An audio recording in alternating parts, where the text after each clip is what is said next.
നിയന്ത്രണം വിട്ട കാർ കനാലിലേക്ക് മറിഞ്ഞു. 3 പേർ അത്ഭുതകരമായി രക്ഷപ്പെട്ടു. കൂത്താട്ടുകുളം ഇലഞ്ഞി മുത്തോലപുരത്ത് നിയന്ത്രണം വിട്ട കാർ കനാലിലേക്ക് മറിഞ്ഞ് അപകടം. ആളപായമില്ല. ഇന്ന് വൈകിട്ട് 4 മണിയോടുകൂടിയായിരുന്നു അപകടം. കാർ യാത്രികർ അത്ഭുതകരമായി രക്ഷപ്പെട്ടു.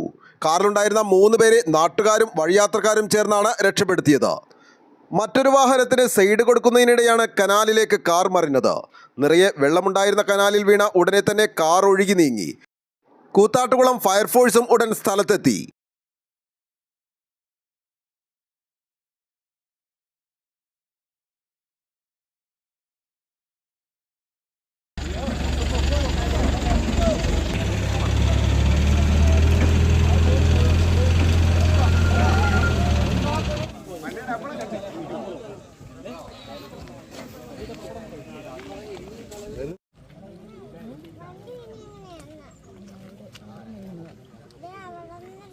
അവിടെ നിന്നിട്ട് ഒരു ഒഴിവുണ്ട്.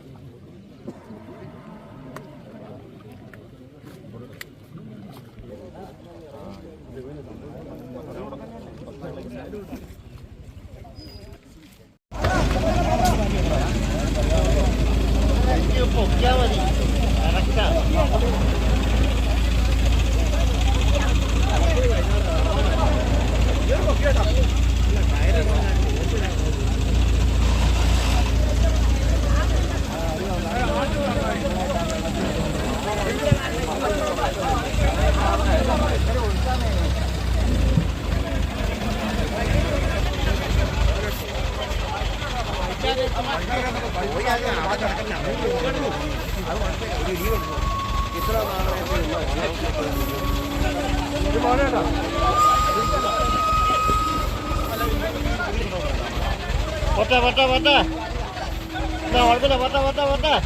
റോഡിനരികിൽ സുരക്ഷാഭിത്തിയോ വേണ്ടത്ര വീതിയോ ഇല്ലാത്തതുമൂലം അപകടങ്ങൾ ഇനിയും ഉണ്ടാകാൻ സാധ്യതയുണ്ടെന്ന ആശങ്കയിലാണ് പ്രദേശവാസികൾ.